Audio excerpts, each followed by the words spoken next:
Hey everyone, Tactics here, and today we finally have some big WoW news with the announcement and first look at patch 10.2 Guardians of the Dream. In this video, I'll be recapping everything we know so far about this major content patch, including all of the interviews that have been released. I'll be recapping those. I went through them, so you don't have to, but I will be posting the links to them and all these other references down in the description below. I think for interviews so far, we've got videos from Mr. GM and Fandy, as well as a written interview from Icy Veins and Dot Esports for my group interview. So that's the recording of this video, though I'm sure we're going to get a bunch more over the next few weeks. And those are covering things like adjustments to the upgrade system, talking about, dragon riding and the new legendary coming in the patch, as well as, of course, raid and the Mythic Plus dungeon pool. So lots to cover here. And remember, this channel will have all of the coverage you need for the patch 10.2 PTR. Any changes that happen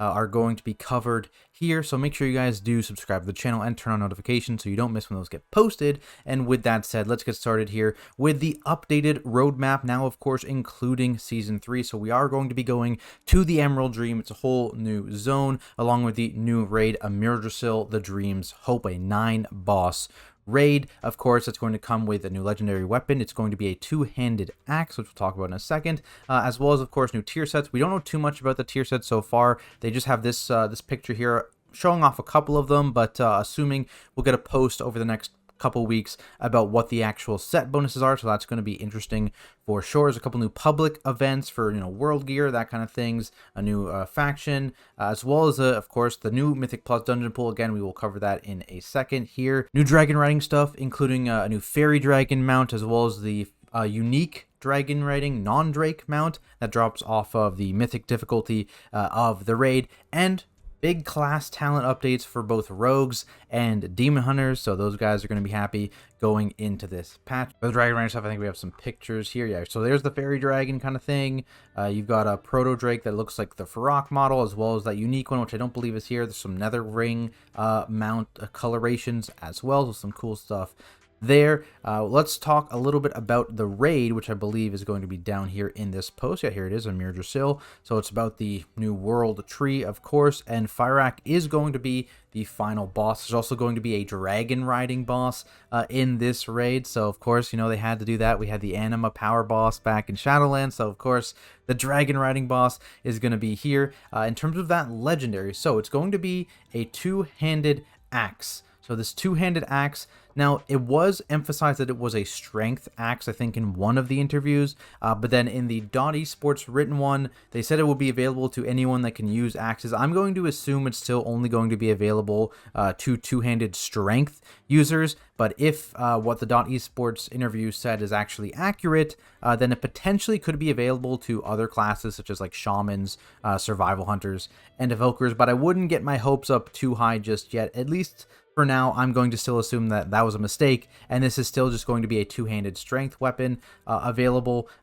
Some way to earn towards it is what they said in the interview, so maybe more similar to like the later steps of the Nezuro, is that, if that's how you pronounce it, legendary, the evoker one, kind of implied similar to the Shadowmourne kind of thing. So we'll have to see how that works if you're still, worried about getting a specific rare drop, or if it's something you get drops off every week, you build towards. Who knows? We'll have to wait and see, but it is a two-handed axe. Druids are everywhere crying because it is not a druid legendary. Sorry, druids. A little bit sad. It's okay. It's okay. That's what we know about the raid so far. Again, 9 bosses, so the PTR will hopefully be up in the next day or so, and we'll be able to get maybe a little bit more information on the specific bosses, but so far that's what we know. Mythic Plus season, we actually know the entire season. They've announced it, and so along with the mega dungeon here, we've got the Darkheart Thicket and Blackrock Hold from Legion, Waycrest Manor and Ataldazar from Battle for Azeroth, Everbloom from Warlords of Draenor, and Throne of the Tides from Cataclysm. So that's combined with the 2 wings of Dawn of the Infinite. I think overall is actually pretty decent in terms of the rotation. I'm actually not super unhappy with how this was. Dungeons I'm a little worried about. I think the second wing of the Mega Dungeon is going to be a ton of running around. That's going to start with Tyr and then end with Chrono Lord. So there's a lot of running, there's a lot of RP that's going to have to be addressed, hopefully on the PTR. But I think I'm a little worried about that one. I'm also a little bit worried about Throne of the Tides, right? That's a very old Cataclysm dungeon. It's going to have to get a significant amount of work. If you guys remember, giant jellyfish that you AFK for on for like a minute at least if you get a decent pat on the elevator. The last boss is a little weird. It's pretty slow. There's like mind control stuff going on. So we'll have to see. That needs a ton of work for sure. They did a decent amount of work on Vortex Pinnacle, and I think it almost got there. So hopefully they're able to put that work in on that dungeon. Blackrock Hold, just personally, I don't like that dungeon. So, the tight corridors, the very, very deadly kind of trash in there. But you know what? Honestly, I think overall, this is not too bad. Ataldazar potentially could be a little weird because it was so reliant on snapping back in Battle for Azeroth. So we'll have to see if they kind of fix that and nerf the trash accordingly. But overall, I think not too bad of a dungeon pool here. Not too unhappy with how it's kind of shaping up. Then we have just some more maybe like rapid fire stuff about some interviews, like I said. So there's going to be some new customizations for druids, actually. Of course, Emerald Dream Patch druids, you get at least something here. We've got new Boomkin forms, which is something, high-res Boomkin forms people have been asking for. And then they've also announced there's going to be some fire-related druid forms that you can unlock maybe through quest chains and things like that. They didn't show any pictures of those. This is just kind of Wowhead pictures here, but it could be really interesting if every single druid form gets another like fire-based form with the Druid of the Flame being involved. That would be really nice for druid players, of course.